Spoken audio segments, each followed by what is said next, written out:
may be the last Swallow's Nest out past the rings. I mean, welcome down past the rings number 156.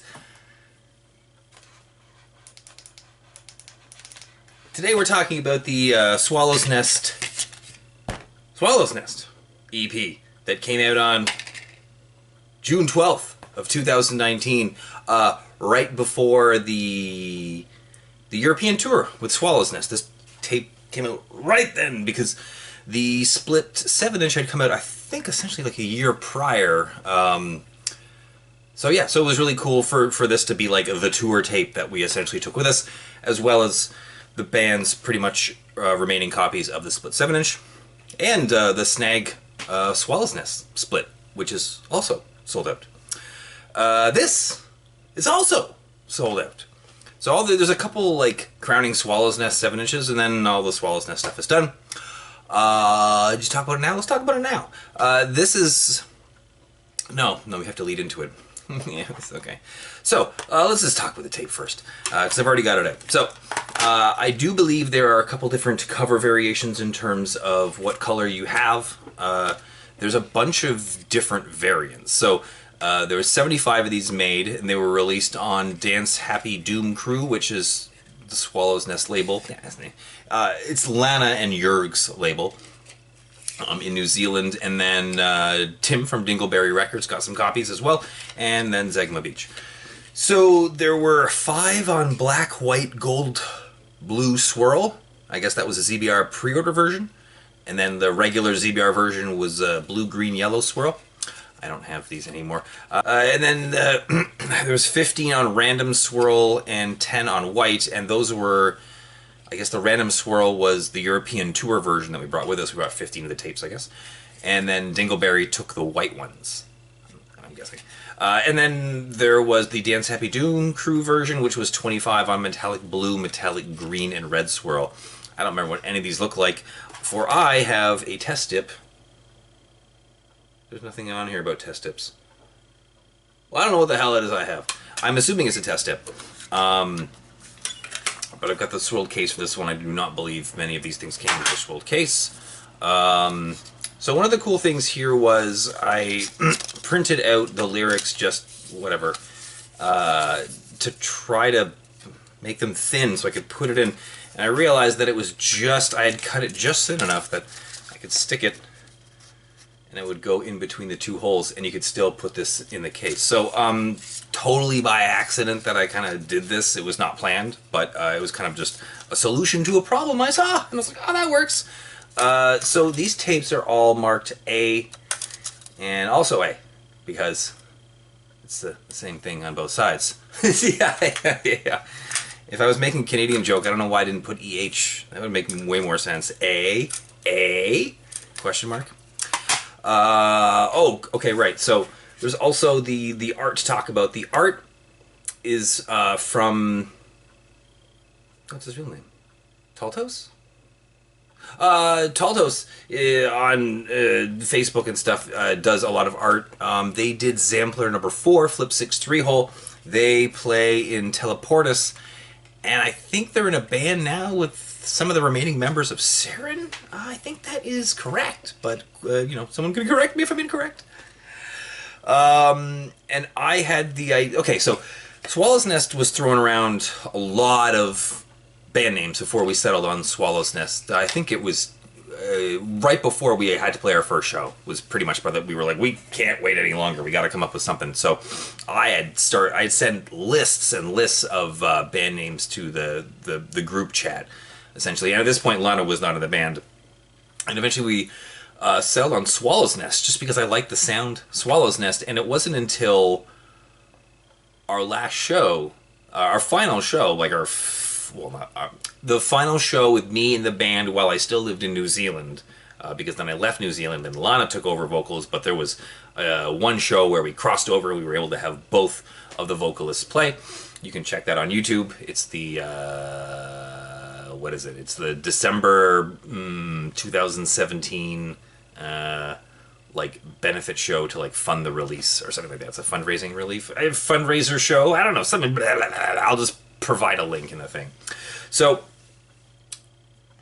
we settled on that band name, and I as soon as we realized, oh, Swallow's Nest could be Swallow's Nest, I just got this image of someone swallowing a nest. So I asked Teltos to do that. And it was like with many artists, I had to be like, no, don't put any more detail. It's good. They're like, it's good? This is just a sketch. I'm like, that's all I want. I don't want anything like more. This was perfect. He's like, you don't want the face? I'm like, no, the face, that's fucking perfect.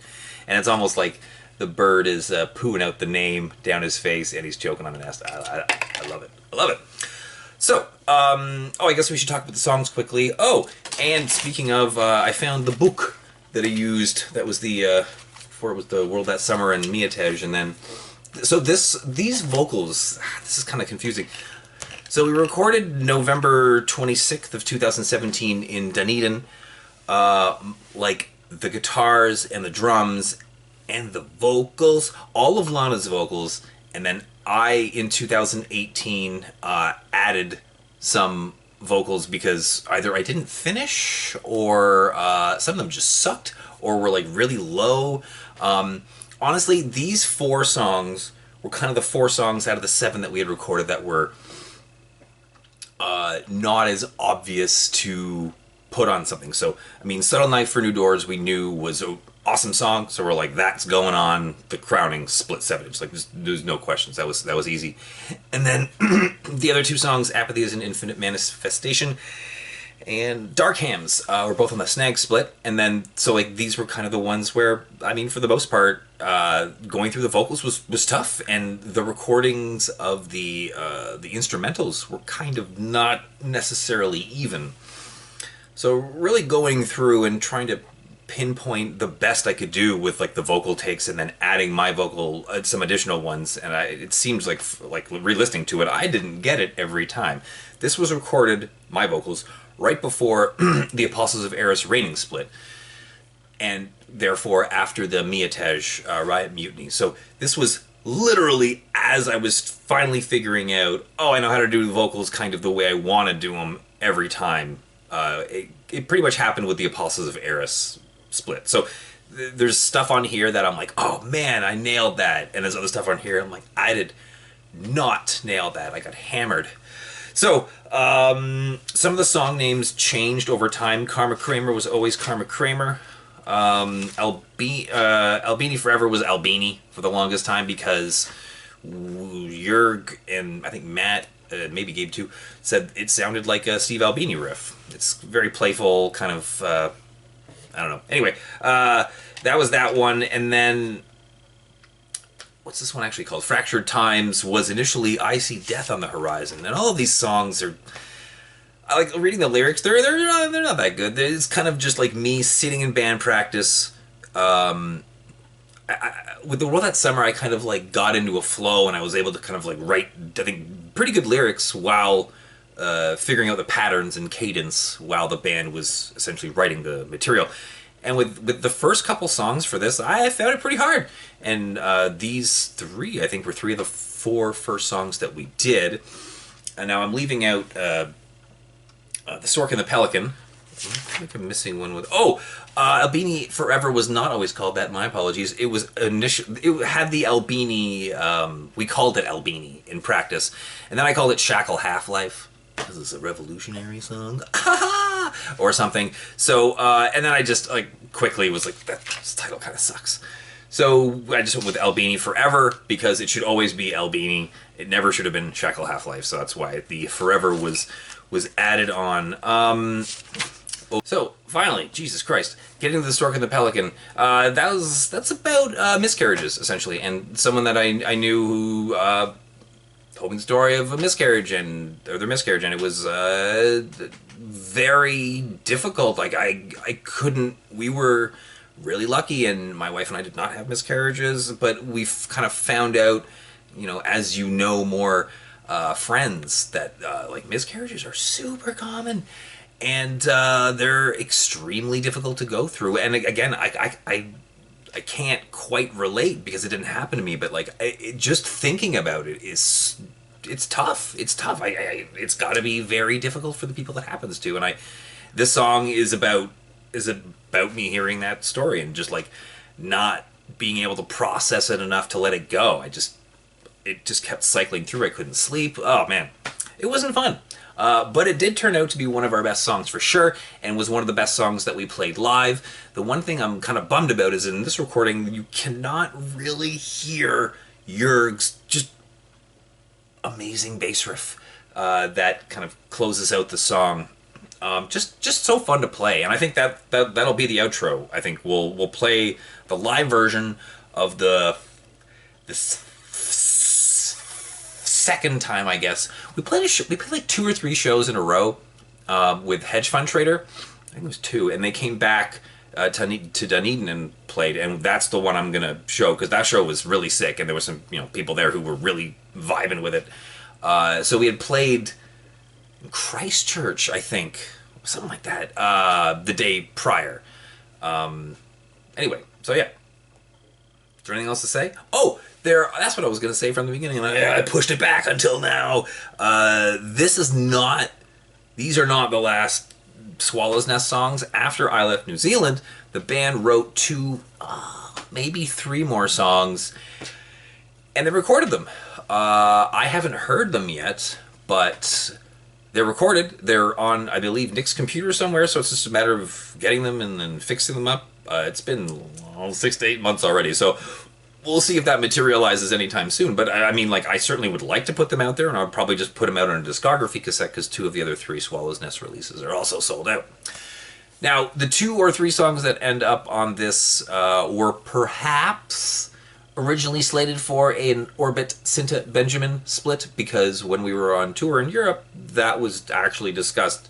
And I think Katie, too, talked to us about possibly doing a split, but I wasn't in the band at really that point. I was just there for the tour, so it just never happened. I mean, like, essentially, on tour, they decided to create the power violence band Cuck, and I think that kind of just took over with Matt, the guitar player of Swallow's Nest, moving to the North Island and just being so far away from the band, them only being able to jam every 4 to 6 months. So essentially the band ended, and the 2 or 3 songs that are left over, 2 of them were played on the European tour. So there's Ed Hoons and... I don't remember the other song name. Elephant? I think it might be Elephant. But those were really good songs and really fun to play live. And if they do come out, I'm not going to be on the recordings, but on the live versions, if you watch any of the stuff from the European tour, you actually get to see them with 2 vocalists, which I think is pretty cool, because got to put my own spin on it. Some of the stuff is complete gibberish, and some of the stuff I kind of like locked in after 1 or 2 shows. I'm like, oh, I'm just going to do that over and over again. Nothing else to say. Nothing else to say. We're done. I was incorrect. Blue Noise was not 156. That is 157. So demo number 2 will be next for Blue Noise. And yeah, until next time, just enjoy the video. Ha!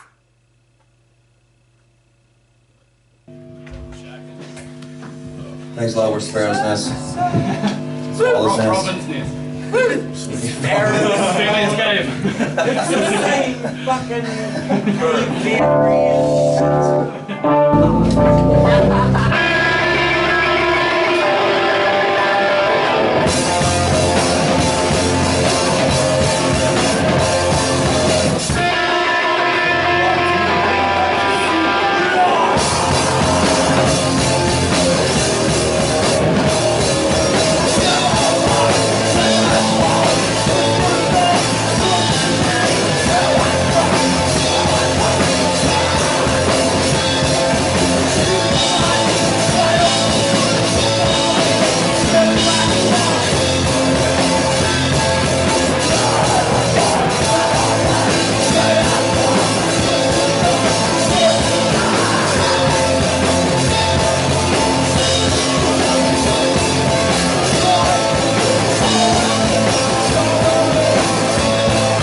got one more.